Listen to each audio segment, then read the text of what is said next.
What's good, people? It's about that time to randomly relate reverse rants, no hate. So I want to break down some things about Deontay Wilder. Saturday night against Fury, Deontay Wilder did the best that he could do. Now, I want to focus this video solely on him, okay, and his surroundings somewhat.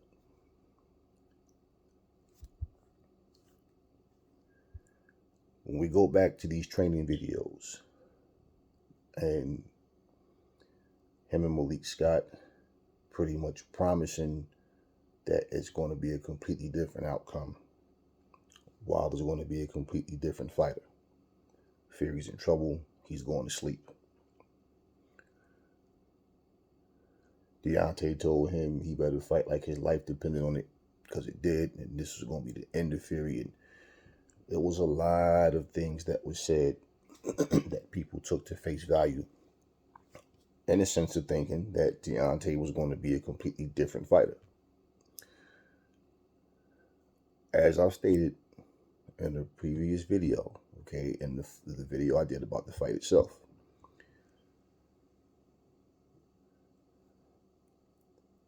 Deontay Wilder has been a limited fighter from the start of his career. And people that say, yeah, but I respect him because with limited skills, look at how far he came. Yeah, that's exactly why we said he need to add some skills to that right hand. Also, when they say that, they overlook at the level of opposition that he fought.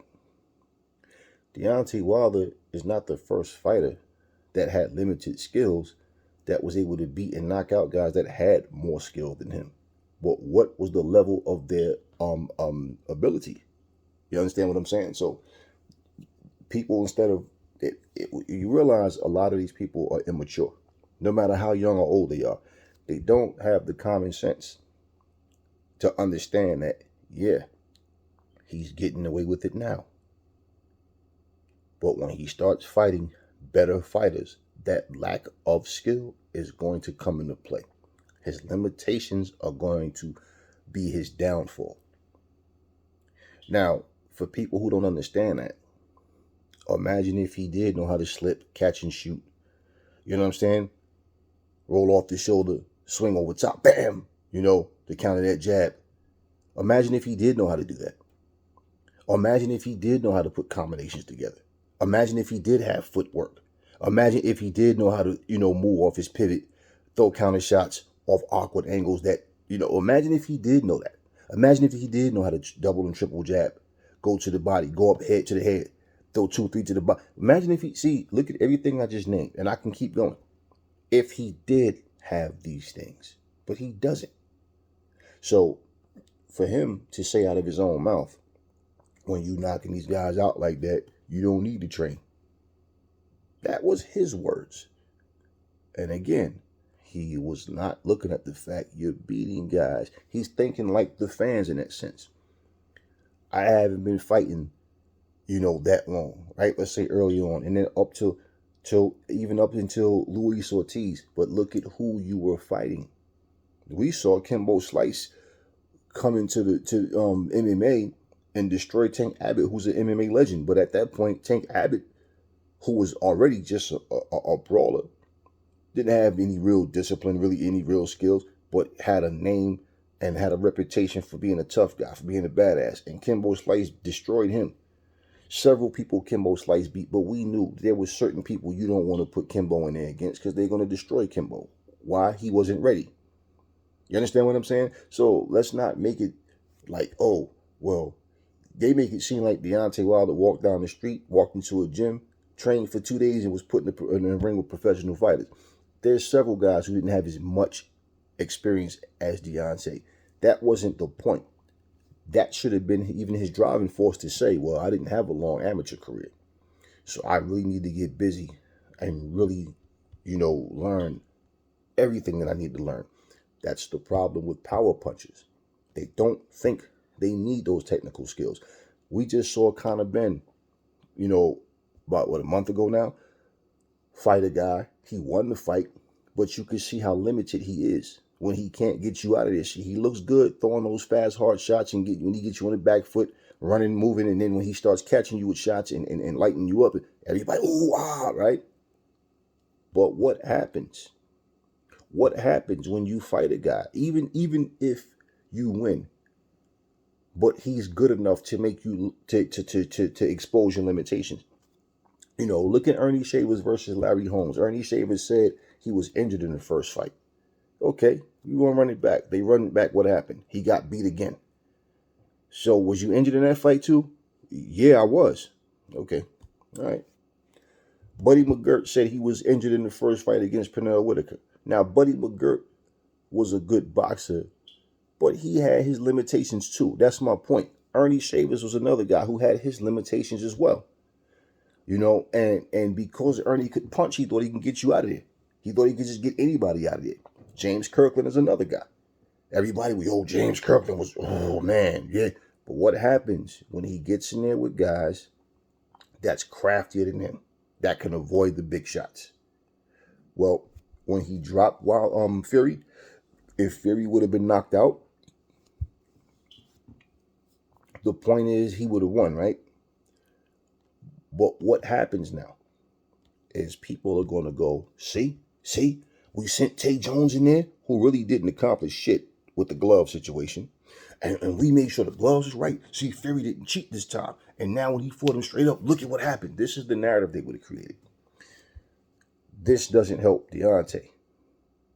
Because mentally, Deontay is used to having yes men around him. So when I heard Malik Scott in the corner telling him, yo, wake the fuck up. Yeah. It didn't seem to ignite anything in Wilder. But in that fight, let me tell you guys something. Whether you playing basketball, whether you're boxing, no matter whether you're doing MMA, no matter what you're doing, fatigue will tell you what you're really made of.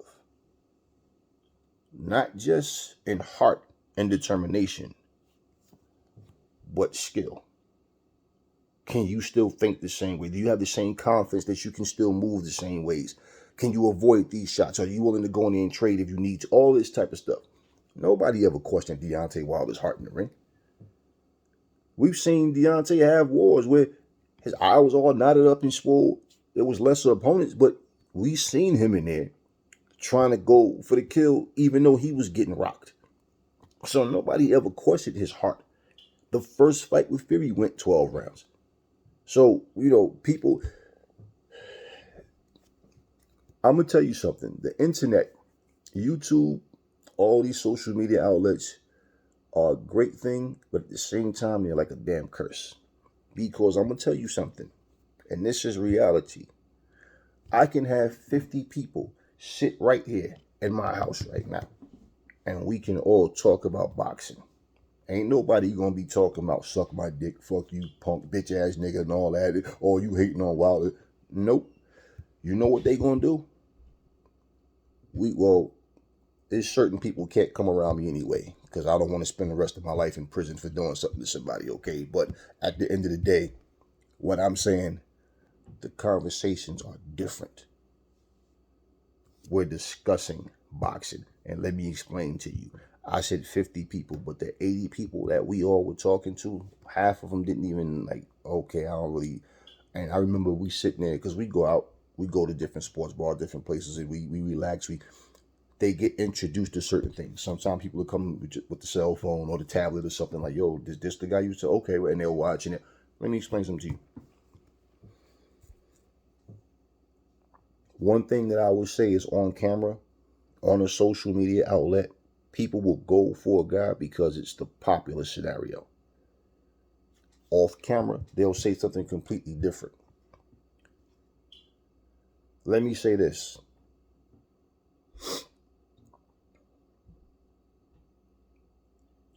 And I've told you guys this before, but it happened again. And let me explain that. I'm sitting here. Got my steak, my eggs. Got my pina colada, and we're watching boxing. Okay.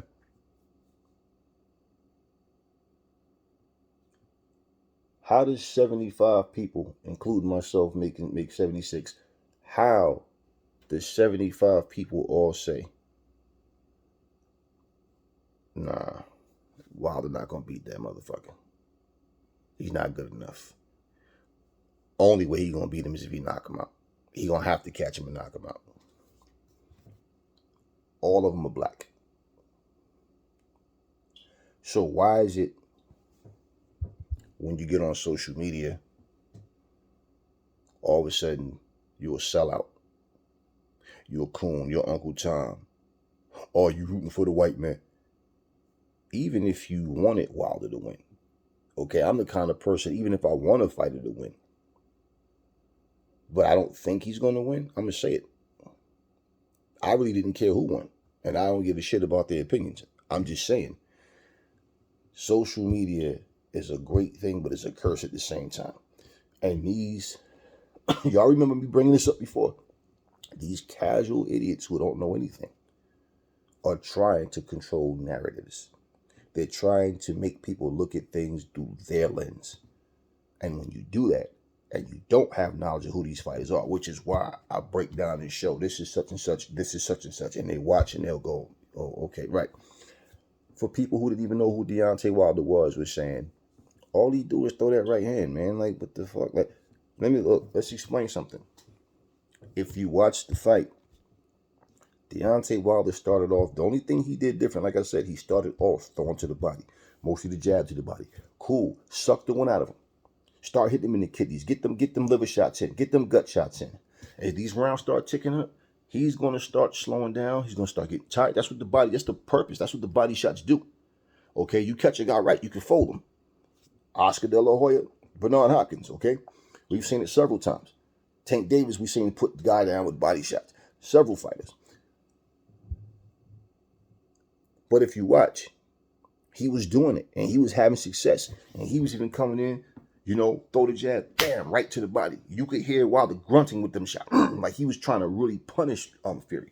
He was landing these shots. Okay, Fury's seeing what he's doing, but he was landing shots. As fatigue starts setting in, even before the fatigue, you started seeing Wilder start winging shots. Now, you remember how everybody said Anthony Joshua has stamina issues? And they also said, oh, yeah, man, all them damn muscles, and he need to cut weight. Okay, what made you guys think Wilder coming from 217 all the way up to 231, all the way up to 238 wasn't going to have the same effect on him? I told you guys the weight was not going to help him. And the only reason he put that weight on was so he wouldn't get bullied around the ring. The art, the science, the techniques. See, it's not, look, a lot of people try to wrestle each other and all. No. My whole thing was Fury is all around a better fighter in every department than Wilder. He does everything better than Wilder. And he's even faster than Wilder, even though he's much, much bigger. I said if Fury learns how to sit down on his shots, learn how to come in. You see how he was leaping off that? He throw the jab and then lunge in. And I said if he learns that with that kind of weight behind his shot, he'll knock guys out. He's too damn big to not have some kind of power. Old school guys say either you have power or you're not. You just can't develop power. That's bullshit. That is bullshit. It's called technique. See, don't let people limit your way of thinking by telling you, oh, you can't do this, you can't do that. No, bullshit. We watched Michael Moorer go from a light heavyweight to a heavyweight, and he was one of the hardest punchers in the division. You got it. And you can learn techniques and how to roll your shoulders, how to get your weight behind your shots and throw hard shots. Yes, you can. Okay, but we saw Fury, and also if you guys was paying attention, Fury 6'9", Wilder 6'7". A whole lot in that fight, Wilder like the taller fighter. If you watch it, Wilder stands up straight. Fury was ducking down, getting his legs underneath him so he can get his legs under him and get the power and the shots that he needed. And it was working for him. Okay. But the problem with Wilder was he got away from the body shots. He stopped throwing the jab as frequently as he was earlier. Like I said, when you get fatigued, you start realizing, okay, the desperation starts to kick in. He starts throwing wild shots. Wilder, from what I understand, did break his hand in the fight. Why? Wilder is always throwing wild shots. You saw the same Wilder. Okay? You saw the same Wilder, other than him just starting earlier, throwing shots to the body earlier, using the jab to the body earlier. He did it. He was doing it in the second fight, just not as frequent. Wilder still looked lost in there, like he doesn't know what to do other than just load up on that right hand and throw slap wild shots and hope he catch you with something. In saying that, again, he fought the best fight he could fight. For these fans that imagine him having lightning hand speed, Sugar Ray Leonard-like combinations, Roy Jones type footwork, Muhammad Ali's movement and all. Look, he doesn't have it. Deontay Wilder is a guy that always depended on power. It shouldn't be hard for a guy who has a long reach to learn how to use that long reach. Mike Tyson was out jabbing guys that had a much longer reach to him and was much taller than him. I told you guys the footwork, what you guys consider that footwork, him springing on his toes a little bit in those videos of training and the head movement and all. I told you guys, you're not going to see that in the fight. That is not what he does. He's just practicing drills. When he gets in there, he's going to see Fury's not going to cooperate with him, and it's going to be different with shit coming back at you. People take it as you're tearing down Deontay Wilder. Take it how you want, but I'm going to speak the truth. And pretty much, did you see the head movement? Did you see him springing on his toes? Did you see any footwork? Okay, so this is the thing with Wilder. Wilder needs to not have yes men around him, and that's his choice who he employs in his camp. He said Malik Scott didn't really teach him anything.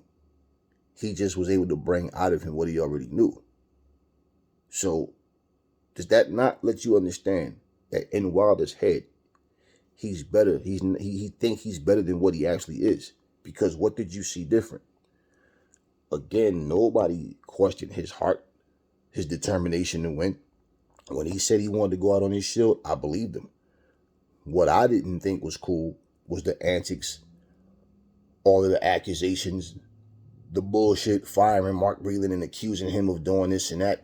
Remember, every one of those fan channels, including him, saying everybody knows Fury has pillow for fists. Fury can't knock out nobody. And guess what? He said the same thing. All of these people know the only way Fury can win is because he cheated. Ain't no way in hell he can beat Wilder fair and square. Remember this. See, Fury getting scared now. He don't want this fight because he knows he's going to have to fight fair and square. He's going to be exposed because Wilder's going to do this. Wilder's going to do that. He dropped Fury twice in the first fight. See, people try to forget. He dropped him twice in this fight. He dropped him twice in the first fight. So, again, what was different? Now, I don't see the fight like people are talking about fight of the year. Oh, my God. Okay, if that's how you see it, that's how you see it. Just like people made a big deal about Ryan Lyle versus Foreman, and I felt like it was a sloppy fight. It was a lack of defense. It was just two guys in there fighting. It wasn't boxing. They threw caution to the wind and said, fuck it, let's go for it. Hearns and Hagler. Did Hearns look like the same technician in that ring against Hagler? No. Hagler stayed on him and wouldn't give him a chance to get comfortable. And you could see that Hearns need that pace. He needs you to cooperate. The more Hearns had to move and work harder than he needed to, Hearns never looked the same when he went up in weight. Because at 147, these guys wasn't able to make him go backwards like that. So at 160, guess what? As hard as I hit, as strong as I am, these guys can take my punches. So it's a different fight for me. You understand? So you saw Hearns moving. I mean, the fight with him and Hagler was a great 3 round war. I don't knock the fight, but again, if you look at it from the aspect of a war, Mickey Ward versus Arturo Gatti, same thing. Yeah, it was a war, but if you sit there and break down all the things that they were lacking in those fights, this is why I'm saying people love to just look to say everything is great, everybody was great, okay. If you look at it as a great fight, like it was a war, okay, fine. But like I said, I could sit here and point out a bunch of shit that both fighters wasn't doing right. What the fuck do you think they got cornermen for? Your cornerman is telling you what you're doing wrong. Your cornerman is do this. Listen to the corners, right? Okay, so at the end of the day, you can applaud bad boxing and root more fighting. I look at the fight like this. It was an entertaining fight. When Fury got dropped, I told you, it wasn't like Wilder set him up, faded, did something. No, Fury was careless and had his hands open, anxious for the knockout. Boom, Wilder catches him. The second shot, when Fury got up, did you see Fury clinch? Did you see Fury, move? No, he stood there and started trying to just trade. He didn't even have his bearings together, which was not a smart professional thing to do. Okay, it was amateur-like. And I guarantee you, in the corner, he was probably going, hold on to him. No. And if they wasn't, then your guy standing there and could have got knocked out simply because he wasn't being smart at that point. Now, give him credit for his heart, his determination, because that all comes into play. And it did. But what I'm saying is, people like to boo a guy that uses boxing skills. Nobody say you had to resort to just stay away. No. Get your head together first. Then get back in there and start banging with him. There's several things in that fight that I saw that was just like, I'm not sitting here saying every fight or fight's perfect. No. What I'm saying, they both were making mistakes. They both were doing things that, you should know better than that.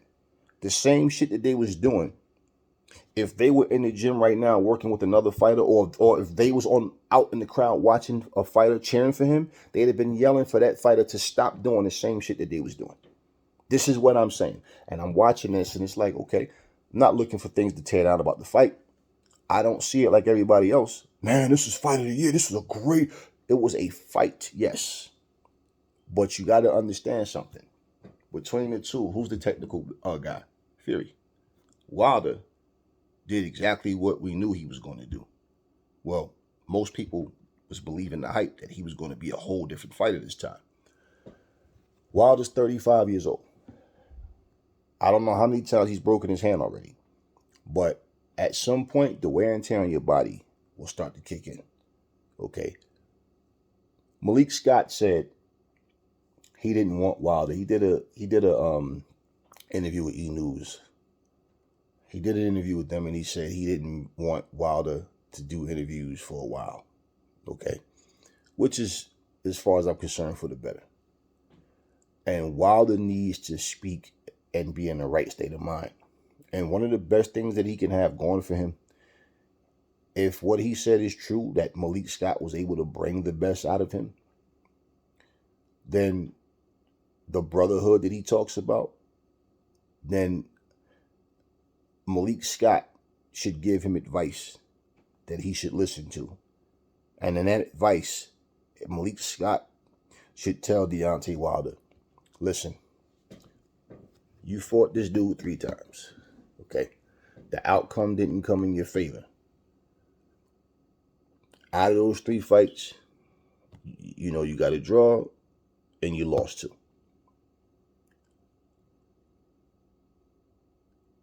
You're not going to win them all. Don't hang your head down. We just need to get back in the gym. We need to work on, what we need to work on. But don't be a sore loser. Don't, stop talking about the first and the second fight and glove gate and all that. Just Stop doing that. It's not helping you. And for all the fans that didn't like you, that's going, yo, I respect this guy because he got heart. Whether you make men's with Fury, whether y'all shake hands, whether y'all bury the hatchet or not, it's only going to hurt you to keep making excuses. Especially when it's possible you can go in there and then get beat again by somebody else. Now, every time you lose a fight, these people on these channels are going to make videos making excuses for you. Well, for you to follow behind that doesn't help you. The excuses at some point, just like Adrian Broner, right, always made an excuse after he lost a fight.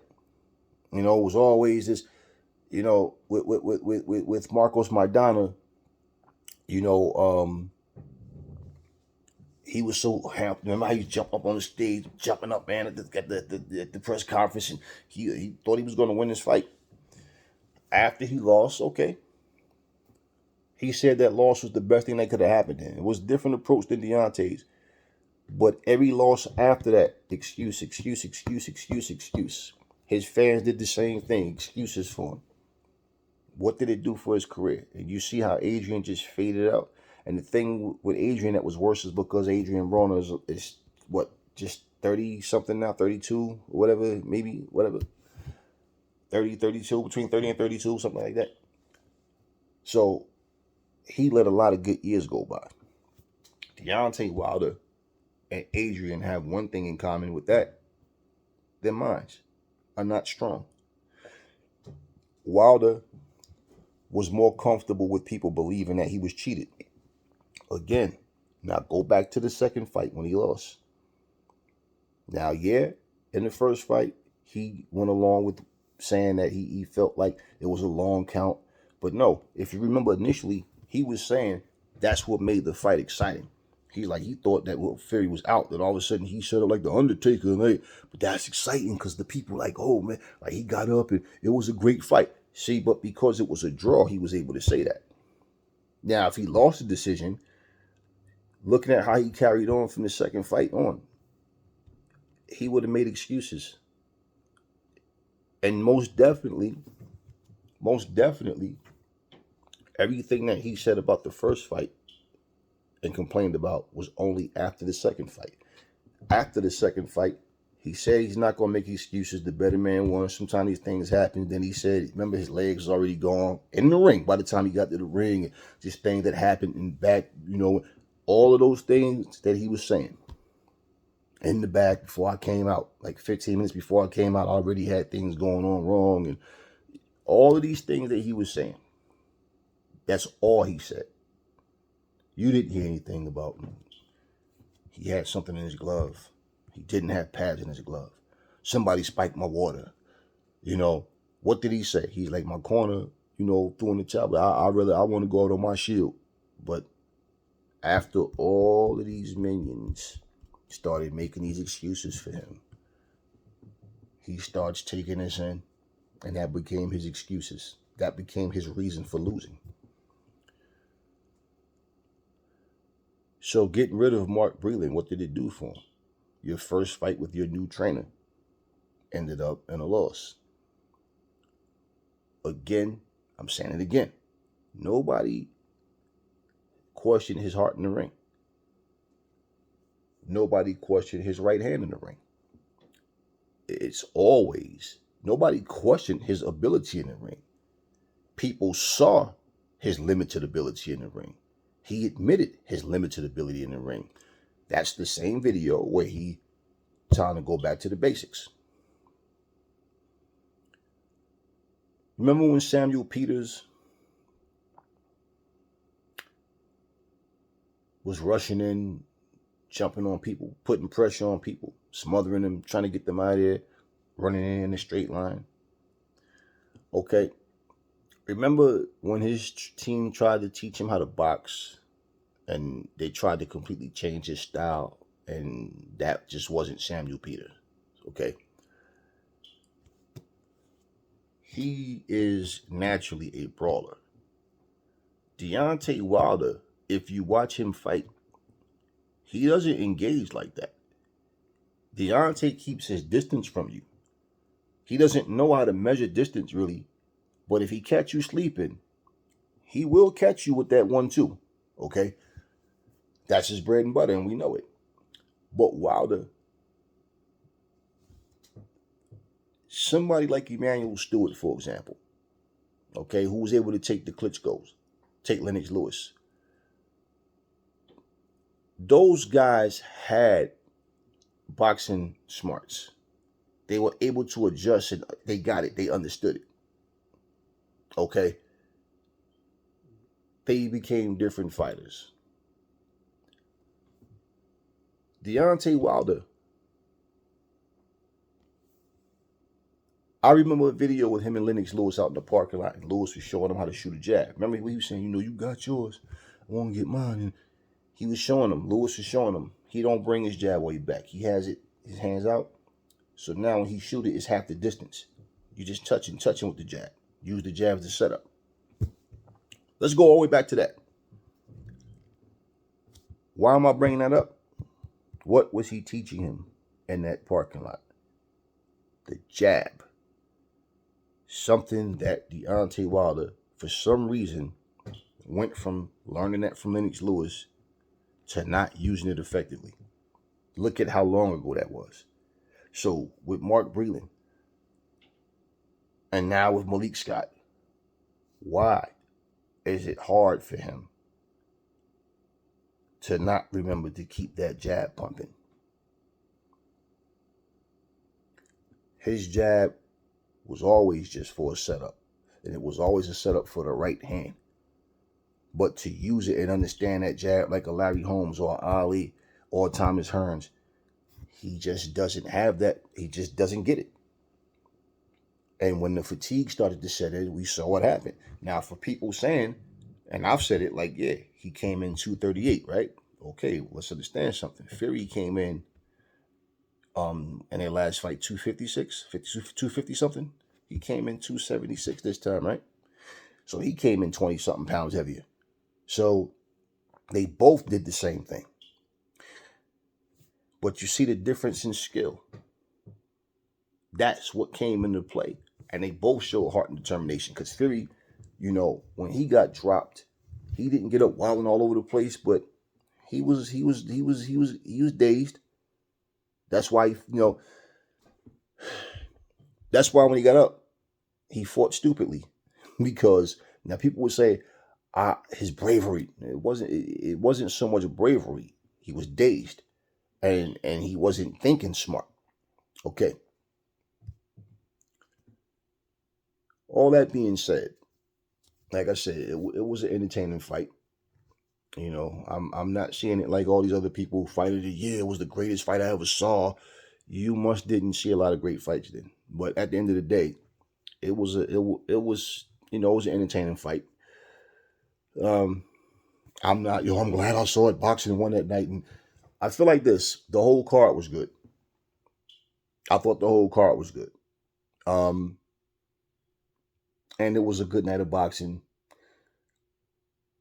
But Deontay Wilder, hopefully for himself, he doesn't hold his head down. But see, arrogance and that super pride will do that to you.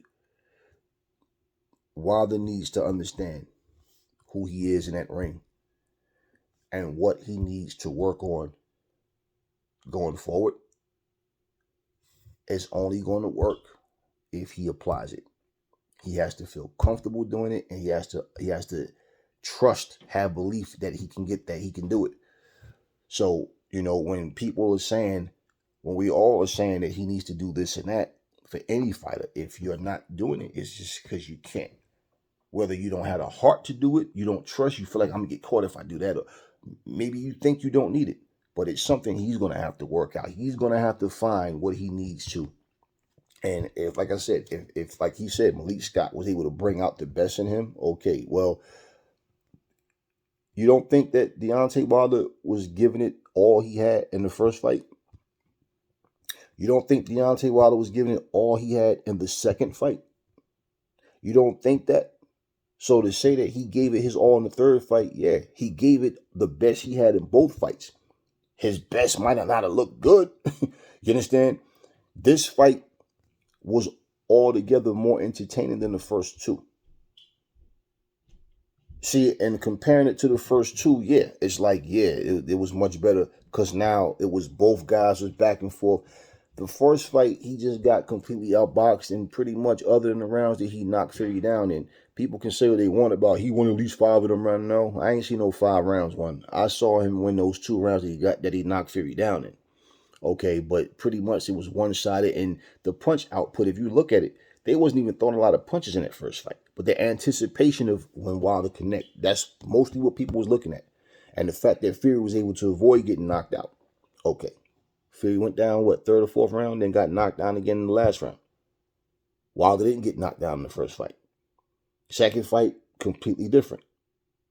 Completely different. So it was one-sided. So now he knocks Fury down twice. And Fury knocks him down 3 times.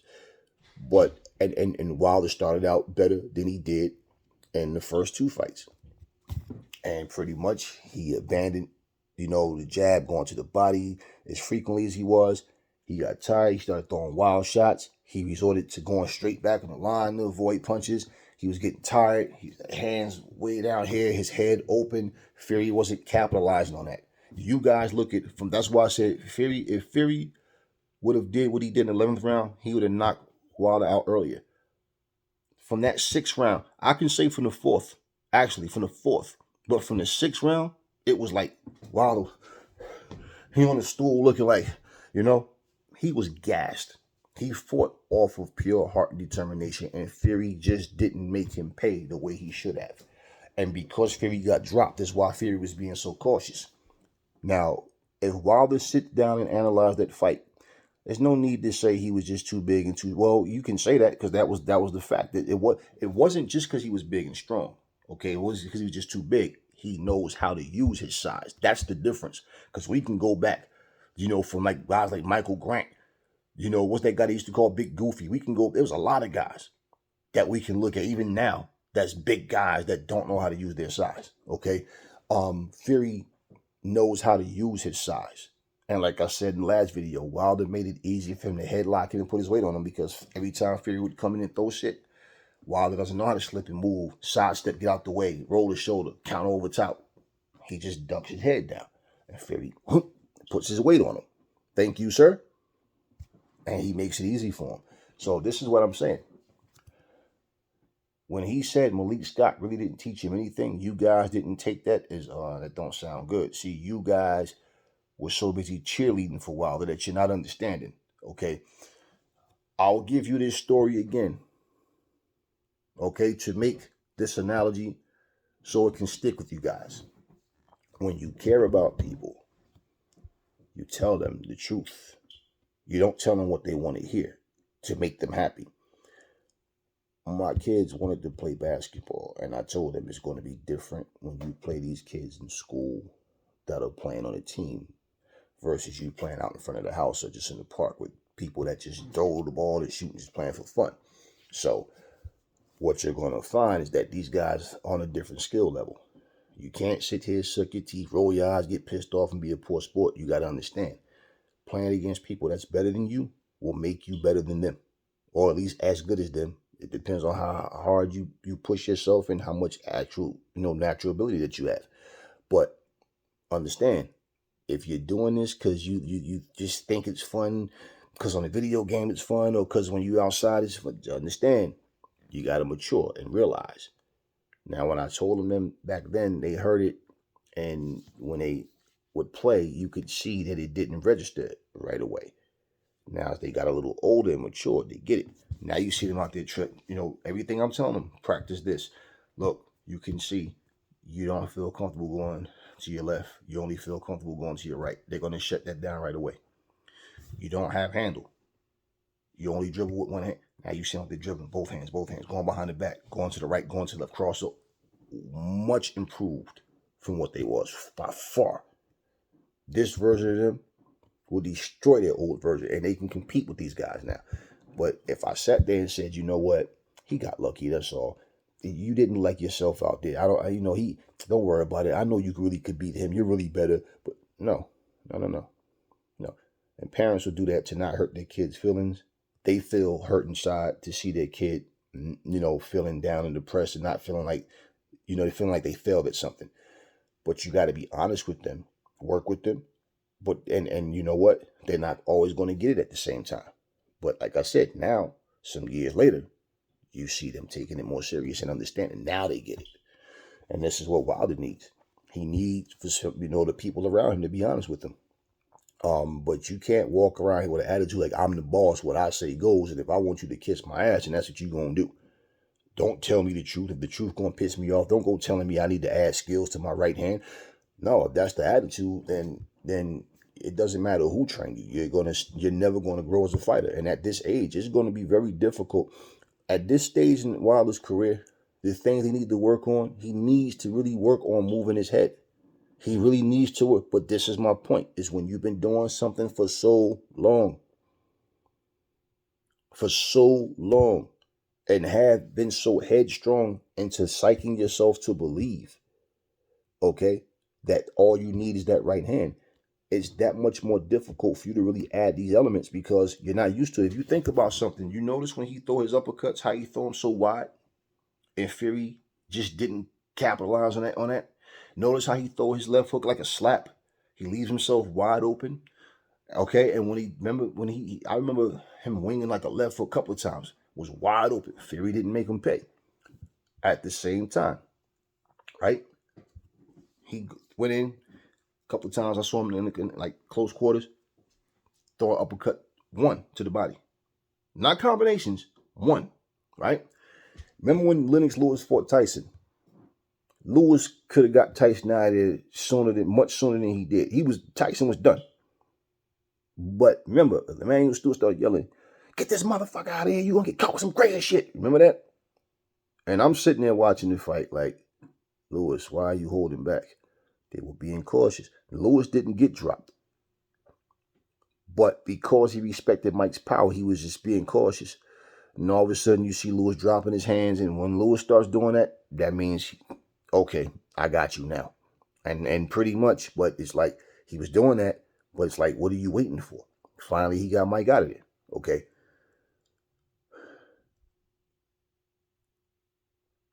Tyson Fury basically was being cautious. Tyson Fury can't move the way he used to be so elusive and all. So him walking Wilder down, he was just wanting to go in and not get caught like he did earlier. And basically, Wilder fought with heart, determination. He did not want to stay down, but he did.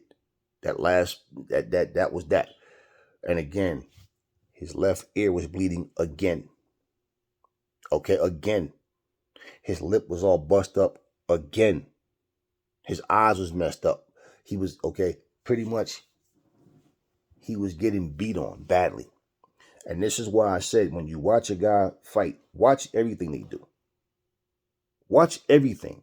Because even the way Fury walks you down, tie you up and walk you down, he knows what he's doing. Every fighter doesn't do it the same way. What was we just saying a couple of weeks ago, man? AJ needs to be walking this guy down. Did you not hear me say the same thing before the fight? AJ needs to walk him down. He needs to back him up, and he needs to establish himself, be first. Get off first. Don't sit here and let Usyk dictate when you're going to punch. Don't try to outbox him. Stupid strategy by AJ. Stupid strategy by AJ. But, did you see AJ come in, get in a position where he can tie him up, walk him down? No. You know why AJ didn't do it? Because he couldn't. He didn't know how. So everything, now don't get me wrong, Wilder, and that's what I'm saying, Wilder made it easy for Fury to do these things because Wilder does not know how to fucking box. He doesn't understand. I'm putting myself in that trap. It's like playing one of them video games where you're running and you got to swipe left or right, go down, slide under, push up the jump and all. What are you doing? You're moving based on what's coming at you. So if something's coming to your left, what you do? You go to the right. Something's to your right, you go to your left. If something's right in front of you, you jump. If something's like midway, or what you do? You go underneath. So that's boxing. That's boxing. So him walking him down, people don't understand that's part of the strategy to wear him out, and it was working like a charm. So that was the equivalent of the body shots that Wilder was doing. I'm gonna put my weight on you, or I'm gonna put all 276 on your back. By the time a guy does that, your waistline is sore. You get stiff all in your neck and in your back. We know what it did. So, and it fatigues you. And see, well, that's why when he said, I'm benching over 300, yada, yada, yada, and he 276, so I can move him with no problem. And I said, nah, see, that's the stupidity. That's the arrogance. That's the inexperience of understanding boxing. That weight should have been on his legs. When he dropped Fury in the first fight 2 times, it had nothing to do with 238 pounds. He was 216, 217. It had nothing to do with that. So, we can't change what happened. But for Wilder, even life after boxing, because a lot of fighters go through depressions when their careers don't go the way that they thought it was going to go.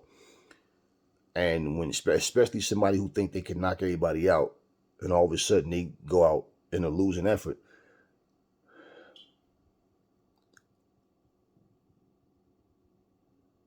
I saw a tweet that said Wilder did make a comment, made a statement about the fight, and he said he did his best, he did everything he could, it just wasn't enough, that Fury was just too big. And he knew that Fury was going to come and just try to just beat him up, just try to go forward. And when he said before, he don't believe that, remember that long time ago when they said Fury said he's going to walk you down, he's going to do this and that. Remember they asked him, do you believe him? Remember that? Okay. Max Kellerman, everybody thought he was just bluffing. Fury, see, again, a boxer with an ego and arrogance don't see common sense a lot of times. Commentators and all these analysts, people who never fought before, they base everything based on well, this fighter did this and it worked for him, or this fighter did this and it didn't work for him. So they try to base what you're gonna do. They put limitations on you based on other fighters. Max Kellerman never boxed no fucking body. Larry Merchant, all these guys, whoever, these guys not fighters, man. Brian Kelly, they not fighters. They're just talking what they think. Okay? When you saw Fury get up from that knockdown in the first fight, and he started walking Wilder down, I told you guys, and other people, they saw it too. That's when it clicked. This guy can't fight backing up. And I'm having great success. I almost knocked him out coming forward. Okay. And he realized. And I was saying before he even did that, man, look how big this motherfucker is to Wilder. How the fuck is he all this going on the back foot dancing shit, man? You need to come forward. But that's what I was saying. I don't think Fury knows how to sit down on his punches at that point. Fury learned, yes, going forward. But guess what? He also learned, yeah, but I got to sit down on my punches so I can get some weight behind these shots. When George Foreman came back in his second career, George was always a flat-footed guy. He was never the fastest guy. He could wing some fast shots to your body when he would pin you on the ropes. But George, if you watch him, George is heavy-handed. George threw a lot of arm punches. Just, you know what I'm saying? He was just heavy-handed. And I'm like, man, shit, if George started turning his torso with that shit, man, he started getting his leg. Because George, if you think about it, George would be standing straight up, just throwing all arm punches. So that shows you how heavy-handed he was. But he was also leaving himself wide open. But George, that's why I said people don't understand how tough George was. Because George, to be, and understand, this wasn't the muscular younger George. This was, he was fat when he came back, man, and started, getting in better shape as time went on. But by the time he got to like Holyfield, he was back to his chubby looking self. But you understand what I'm saying? He was in a position of, I know I can knock you out if I catch you. But now he's even slower than he was before. But he was tough. He had heart, right? But you knew going in, George had limitations. You knew that. And you knew that he's not going to outbox Holyfield. You're going to have to knock him out. Certain guys he's going to have to knock out. And if he can, he's going to lose off points.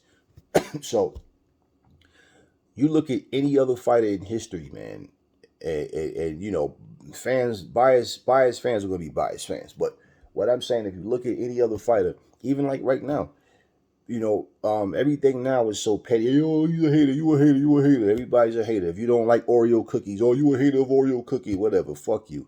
You know what I'm saying? But at the end of the day, it's like George Foreman, um, uh, um, like him fighting a guy like, okay, look at Michael Moorer, for example. Michael Moorer probably won every single round up until he got knocked out. Okay, that was the turning point in that fight.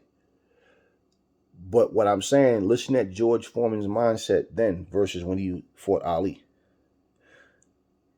He knew,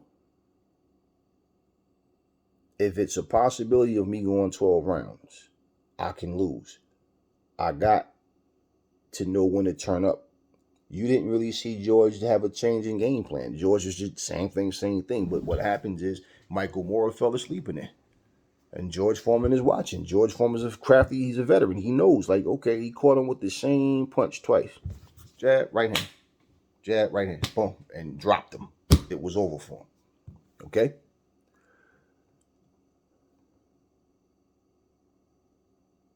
When I'm looking at Deontay Wilder, I'm thinking he stopped jabbing to the body like he was. He stopped throwing the hard shots to the body. He's fatigued now. He's throwing wild shots. He's going straight back of the line. He's just putting his hands up. His hands are dropping when he move out of the way of certain shots. He's not even defending himself. And Fury's letting him get away with it.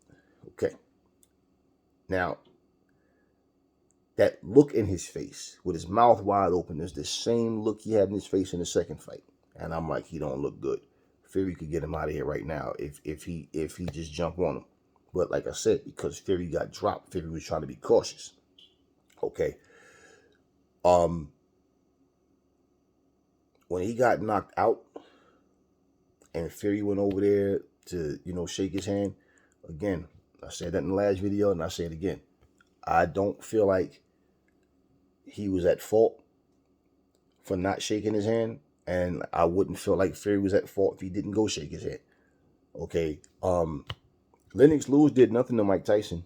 Remember, they had police in the ring because Mike was snapping. A couple of fights, I think with Galata too, it was a couple of fights. They had actually armed cops in the ring because they, you know, to keep a war from breaking out in the ring, you know. And what actually happened? I mean, Mike was the one who bit Lewis. Mike was the one acting like a fucking nutcase. Lewis wasn't doing anything. Galata didn't do shit to Mike Tyson. You know, whoever it was, I think it was Galata. So whoever, somebody else he fought, and they had cops in the ring. But anyway, you know, here's the thing. If what Wilder is accusing, okay, if Fury of, if Fury was convicted of that, if he had proof of that, Fury would have went to jail. That'd have been considered attempted manslaughter. So why would you shake the hand of somebody that you feel like tried to kill you in the ring? You know, and again, the insults he threw at Fury, if you know you didn't do that shit, why would you accept somebody's, like, no, why would you want to shake his hand? Forget good sportsmanship. At that point, it's like, look, we did here, well, we came here to do what we had to do. Somebody won, somebody lost. Okay. The reason why people, and I understand why people are looking at it this way, because this is the people like myself that don't believe Wilder's bullshit. We don't believe that Glovegate nonsense. We don't believe no poison water, all this garbage. We don't believe none of that. Okay? So at the end of the day, yeah, I can understand those people saying, hey, man, get off of that shit. Just admit you lost the fight. Let it go. Move on to the next one. If you guys are expecting Deontay Wilder to come out and say, look, that shit that I was saying before, I didn't really mean that, man. I was just trying to get under his skin, trying to piss him off. He's not going to do that. And if he did that, all these Dante Boxing Nation, 7-8 Sports, Blue Blood, Ego, all those guys are going to be like, what the fuck are you doing, man? We made asses out of ourselves. We made a ton of money lying for you, man. You understand what I'm saying? Y'all got to understand that. Deontay Wilder is not going to come out and say that. He's not going to say it. If that's the case, he would have changed his mind in the ring after that fight. All right, I accused him for cheating in the first two fights. I sent Tay Jones and them in there. And let's not forget, JD's is also right back in there again. But at the same time, all Tay Jones did was sit here and talk. This bullshit. No, that's bullshit. A guy just fought the other day. Oh, wearing Pat Glove, things like that. Look how wrinkled that. Soft leather, man. Like, this guy don't know shit. He don't know nothing about boxing or gloves or nothing. Tay Jones is a lost motherfucker, man. He sent him in there, and all this talk from the fans and everybody saying how Fury's scared because he know he has to fight fair this time, and they're still making excuses, right? So for all of that, you think Wilder's really going to come out and say he didn't mean that? No, he said, he told Fury at the end of the fight, nah, I don't respect you. I don't respect you. You don't respect the guy that just beat you fair and square. And this is why I'm saying what I mean about how he needs somebody. If Malik, if his brotherhood with Malik Scott is what he said it is, and if you listen to this the E News interview, Malik Scott wasn't trying to shoot down Fury. He wasn't talking about no glove gate or no poison water with Mark Brennan. That he was just better man won. Okay. If he really has a brotherhood with him, then if Malik Scott is saying what he's saying on E News interviews, I'm pretty sure behind closed doors, that's what he should be telling Deontay Wilder. Look, man, the better man won. You know, we just get back in the gym. He'll let your body, your hand heal up, whatever, and we back in the gym, man. You know, you can't hold on to that shit. Fight 1, water under a bridge. Fight 2, water under a bridge. Fight 3, water under a bridge. Study the fights. We see what went wrong. I'm going to point out what I was telling you to do in the ring. But Deontay himself, okay? Deontay himself has to understand. It's like, honestly, it's like somebody being a drug addict or alcoholic saying, I can stop anytime I want to. I ain't got no problem. I'm not addicted. And all of a sudden, you start to see them looking different. You start to see their appearance, everything changing. They don't see it that way, though. Their minds are not right. And until they realize, man, I got a problem. I need to go get help. I really do have a problem. I have to change the way I see things. That's in life, period, people. Period. You have to change the way you see things. Then you will see things change for you because your efforts will be different. Your knowledge and understanding will be different. So what you imply in your life will make a drastic change for you. And I know I'm a living witness, and I'm telling you this, guy. Wilder's mind, his mindset is one of his biggest defects because he just can't accept. Now, him saying I did my best and it wasn't enough is one thing. So if you can say that to a reporter, why can't you say, you know what? I'm not gonna sit here and hold nothing against Fury. Fury just went out there and fought and he won. No, because he still don't want to accept in his heart that he lost. And he's embarrassed because all of that talk that he did, all these promises, how he's going to knock him out and speak it, believe it, receive, all the stuff that he was saying, none of it helped him in the ring. So all this moral victory shit and all these channels, these fanboy channels, you know what? See, people, everybody that said that people not interested in this fight, you know what I'm saying? 7-8 Sports. Oh, you know, people was into the fight, the crowd was like, this is what boxing needed. You know what I'm saying? You know what they trying to do? They trying to simply distract you from the fact that Deontay Wilder lost. That's all. That's all. This was this, and you know what I'm saying? The heavyweight division, this is what they need. You see, boxing needs this because, you see, this is, yeah, right, okay. If he would have won, you'd have been bragging. If he would have won that fight, if, let's say Wilder would have got dropped in that last 11th round, and let's say he would have got to his feet and then knocked Fury the fuck out, they would be bragging. They forget applauding Fury's efforts. Regardless, they would have been bragging and talking about the heart and the will. And yeah, you still give him credit for his heart and his will because he showed that. When he got knocked out, he got knocked out. Show was over. But up until that, yeah, he fought strictly off heart and adrenaline. He fought off heart and determination alone. And I would say, I could say from the fourth, but I'm gonna say from the sixth, from the sixth round on, he fought from just pure heart and determination. He abandoned the game plan, and pretty much he couldn't. He couldn't. It's like Floyd telling Zab Judah, you're a front runner. You start out good, then you fade. It's all part of your game plan. You plan your strategy, your attack. All of that. When to let up, when to put it on. So, no, he's not going to come out and say that in his show. Because what did Malik Scott say about him? Deontay Wilder's stubborn as hell. So, okay, stubbornness is what's keeping him from saying the better man won. He won't say it to Fury, but he'll say it to E News. I don't respect you. Why? You don't want to know why he don't respect Fury? Because he's still trying to convince himself in his mind that Fury cheated in the first two fights. So don't think or expect him to come out and say, nah, I just said that because I was mad or I just didn't want to accept the truth. No, that's going to be him and his minions' claim, to Fury's fame is that he cheated in the first two fights. That's the only reason he won. Okay, did he cheat this time? That's why I asked in the last video, did his fingernail cut your ear again this time? Because the same, and if you notice, next to that dent in his head is a big fucking knot. If y'all didn't see it, in fact, because I might have took the screenshot. I don't remember if I did or not. But he got a big fucking knot next to that dent in his head. So everything that happened to him in his second fight, in terms of damage, happened in this fight, minus the torn bicep. But he broke his hand again because he doesn't know how to throw fucking punches properly, man.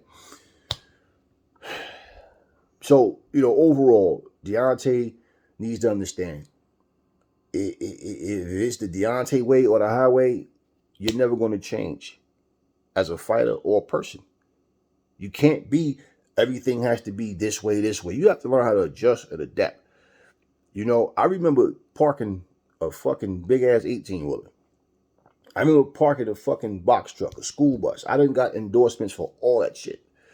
Tankers, all that. And I remember then when I was doing the parallel parking, and they were like, I'm looking at the mirrors.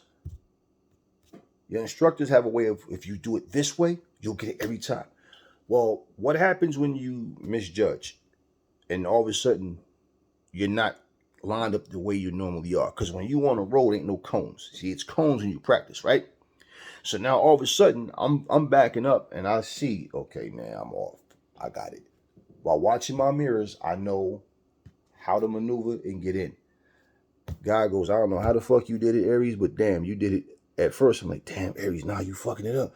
I said, yeah, I saw when I was fucking it up because where I was, it's not until I could see a certain part of the ground where I had to adjust my mirror while I was in the truck at that point. Oh, I got it. So what I said was, if every time you go to park, it has to be perfect. What happens when you off? So the fact that I was able to realize, and I didn't have to get out and go look. I knew from my mirrors what I needed to do to fix that, and I got in there, no problem. And it's like, yo, I don't know. And the guy said, I got to give you props because if I was off centered the way you was, I don't think I could have got the truck in there. You're like, man, you got skill.